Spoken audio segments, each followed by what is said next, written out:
you talk about the vote and the demographics. On a panel recently with the League of Women Voters, there was a local berry farmer there speaking who boiled it down very simply. And he goes, it's all quite simple. He said, the Democrats want to legalize this undocumented population to get their votes. The Republicans don't want to legalize this population because they know if they get legalized, they'll vote for the Democrats. So he was, oversimplifying things tremendously, but I'm saying that there's, the politics in play is huge. In a little twist on that, it wasn't a question presented to you all previously, but Margaret probably has some perspective on it, is that, we've seen a national trend lately whereby individual states are trying to take action through local state, proposed legislation to address the federal laws, just because there is a lack of immigration reform on the national level. If you could speak sort of to the pros and cons of how that plays into immigration reform, whether that's good or bad, is that going to push hopefully Congress to act, or sort of what that represents? Well, I think it's good in the sense that it's causing Congress to realize that they can't continue to just muddle along and not fix the problem. When the states are taking action on their own to attempt to fix a federal problem, it opens everybody's eyes to the fact that Congress is dysfunctional, Congress hasn't dealt with this, and Congress needs to act. On the other hand, the states can't fix these problems. And Arizona's SB 1070 is a good example of that, and I'll talk about it just a minute from a practical perspective. I saw a Larry King Live show with two sheriffs, and they both agreed, they're both Arizona sheriffs, they both agreed on the facts down in Arizona. And one of them was in favor of the law, and one of them was against the law. The guy who was against the law said, right now I have really good cooperation with the Border Patrol in my county, and if I come across an undocumented immigrant who's a criminal or drug dealer or whatever, I can turn him over to the Border Patrol and they'll take him away and they'll process him, and basically, as far as I'm concerned, I don't really have a problem, he said. But if this law gets enacted, what I'm going to have to do is take this undocumented immigrant criminal person and I'm going to have to charge them with a crime under my law, process them in my jail, give them a criminal defense lawyer, give them all these due process protections under the Constitution because I'm charging them as a criminal under Arizona state law. It's going to cost my county hundreds of thousands of dollars to process this individual, and at the end of the day, I'm going to turn them over to the Border Patrol. So he said, I'm opposed to the law because it's basically just it's a ball and chain around my operation. It's going to cost me a ton of money. The other sheriff said, well, I agree with you on that. That's exactly what's going to happen, and that's why I'm in favor of the law, because there are no Border Patrol agents in my county. So what he was looking at was he thought the law was going to force the federal government to send agents to his county to pick people up that he thought should be picked up. And at that point in time, he didn't have any relationship with the Border Patrol in his county. So his view was that this law was going to force the federal government to act. Now, when you think about that, you go, that's not exactly what people thought was going to happen here, but there's some truth or negative truth within that sheriff's assessment. States are frustrated. There is a massive immigration problem in this country. Everybody is aware of that. That's one of the reasons why you're here. Everybody agrees that our immigration system in the United States of America is broken and dysfunctional. There's absolutely no disagreement on that. Now, there's a lot of disagreement on what should be done about it, but there's no disagreement that the system is a mess. Some people think that the way to solve the problem is to have the states step in and start enforcing this enormously dysfunctional and complicated system.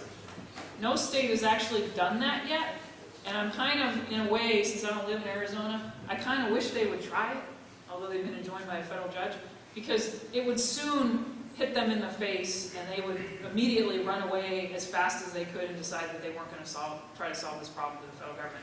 And the reason they would do that is it's going to cost too much. Arizona is having massive budget problems, and for them to enforce this highly technical, complicated provision of the United States Code with their resources is going to cost millions, not to mention that they do in fact have to now, under a U.S. Supreme Court case, give an immigration lawyer to everybody they arrest to analyze their case and figure out whether they're citizens or not. When they arrest somebody under criminal law now, they have to give them an immigration lawyer under the Supreme Court case. So they didn't realize that, and they're probably very happy down there that their law got enjoined, because of how much it was going to cost. But the salutary effect of this is I think it is highlighting to people in DC that we do have a mess and that Congress does need to step in and fix it. And ultimately, this is not going to be a fix that comes from hiring lots more Border Patrol agents. That is not going to solve the problem. That's going to give you a lot more government employees who are very, very expensive, who are going to be going out and enforcing lots of rules on everybody, but it's not solving the underlying problem, which is basically a very, very dysfunctional legal regime that we have set up that doesn't address the underlying human and economic issues that are driving this train of migration to the United States.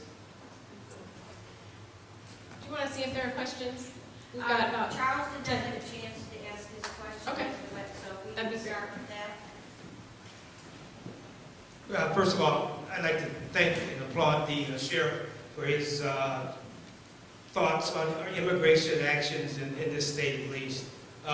My question is, using the Linwood police example, is the Bellingham Police Department also cooperating with the Border Patrol? Because Border Patrol's arms reach out over 100 miles from the borders.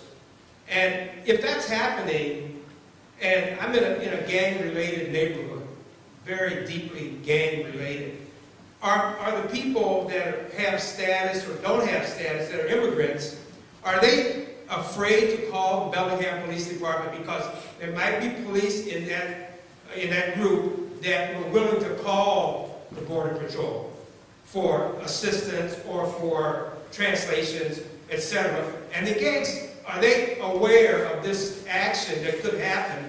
And are they influencing what goes on in the neighborhood because of that? I don't think I could really speak for the chief Oh, of one more police. thing. I'm sorry, Sheriff. Why isn't the chief of police of Bellingham Police Department here at this conference? That's what I'd like to know. Well, I don't know if he was invited or not. I'm sure if he was invited, if he was available, he would come. I've got a lot of respect for Chief Ramsey, but I know that they have a very, as far as I know, there's no ICE embedded in the Bellingham Police Department. I know that they actually are the only agency in the county that has a policy of not using the Border Patrol to interpret. They've hired professional translators or professional interpreters to try to do that, and mainly because they have the resources to be able to do that. Other agencies are relying yet on the Border Patrol to interpret, which really creates an intimidating situation for crime victims. And we've developed protocols with the Border Patrol for when that happens, and small cities have, as the 5 small cities have as well, that they agree that they don't make any inquiries into immigration status when they're interpreting for a crime victim, and they take no action on that. But still, that's an uncomfortable situation. It's one that goes to funding where we simply don't have the money to do that. My wife was an interpreter. She's here today for the Bellingham Police Department. They would call around at 2 or 3 in the morning. But I'll just tell you, the bureaucracy, the forms, and the licenses and permits that they require in the city made it cost prohibitive to continue to do that. So that's a problem that does need to be solved. Because to follow up on that, when Border Patrol or ICE show up to help with interpretation, are they in uniform or are they able to show up in No, plain clothes? they normally show up in uniform. Yeah. And they can be very helpful. Sometimes, we've had a child abducted and there's a language barrier, and we need to get that information out, get it on the radio to get the child back. It's to help people. It's not to try to catch them in an immigration trap. Thank you all. I have just a factual question. Do any of you know what percentage of undocumented immigrants have actually entered the U.S. on a visa, that is, entered as documented immigrants, and then the visa ran out, or they changed status, sometimes by marrying a U.S. citizen, and just didn't do the paperwork? Yeah, the number you hear thrown out is 40% of the undocumented immigrants. But the picture at the border of entering illegally is also complicated because if you look at the studies, the vast majority of people who are driven to come to the United States and end up here in an undocumented status don't. The studies show they prefer not to sneak across the border at a point that's not guarded. That's very dangerous. And when you're weighing the risks, you know, when they talk to migrants who come here, first preference is come on a visa, and that's what a lot of people do, and they overstay, or they fall out of status because they don't file the correct paperwork or whatever. The second preference is to come across at a checkpoint, but typically using someone else's papers, or you know, borrowing papers from somebody, or somehow getting through at a port of entry of some sort.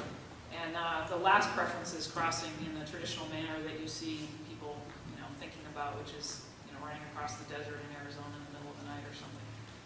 That's most people's last preference. But the figure thrown out is 40%. I don't think the government actually knows for sure, because we haven't had good fidelity on how people are coming in and overstaying. Anna, did you have a question? Yes, I do. My question relates to what a couple of you have already said. When Professor Stock, you mentioned the problem with the '86 law change is that we didn't address the economic needs in the country that needed to be met by fixing the visa system and making it easier for people to come in to the country. And my understanding is that since we're reframing everything we try to do in terms of our economy, if we could get more states, more congressional representatives on board as understanding the economic value of allowing people to enter the country and our economic means for them. So that's kind of a preface to what I want to know from Maru is in your recommendation from your advocacy groups about what you believe to be important for reform, how does changing the system for meeting our need for workers fit in? I guess we have tried many angles to reform, and one of them is the economic need. And no matter how many data we present, how many reports we present, I just read that the business community in Florida is open arms about this copycat of Arizona law that they just passed. So we have tried it. We have shown year after year, month after month, the economic contributions and the need for workers. But when we do that, then it's really easy to say, well, so then what we can do is just get rid of all the ones that are here and bring new ones that will stay here for just so long. So a guest worker program. So there's a problem with that. Because we talked about the Bracero program that was ended through the Chicano movement. The guest worker programs that we have right now in place don't provide really protections for workers. And what we're saying is, first the need, yes, there's an economic need and policies based on supply and labor right now. But if that's all we do, then we don't see the rights of those same workers. So if we're going to have a guest worker program, it should provide same labor rights as with anybody in the States. So anybody that comes temporarily should be able to be protected on the same law, under the same laws that anybody else does. So what I see is that we should, yes, mention economic contributions and the need for labor, but we should go beyond that as well. Yesterday, in one of the Dignity Dialogues, I was sharing data. I think this month, it was released a report that shows $328 million in state taxes here in Washington by undocumented households, just in 2010, just in Washington state. So if we already have people that are producing in our country, in our state, that are already contributing, they're already working. I know so many employers that always are like, can we, we have this many workers, they don't have a status, we want to do something for them. We always say, well, call a lawyer. I already called a lawyer. And they say no. And I say, well, come join the fight. So I think it's important to see that and continue talking about it and make Congress understand, and not for them to be the crazy ones setting up the quotas. but we need to go beyond the numbers and say we're talking about people here.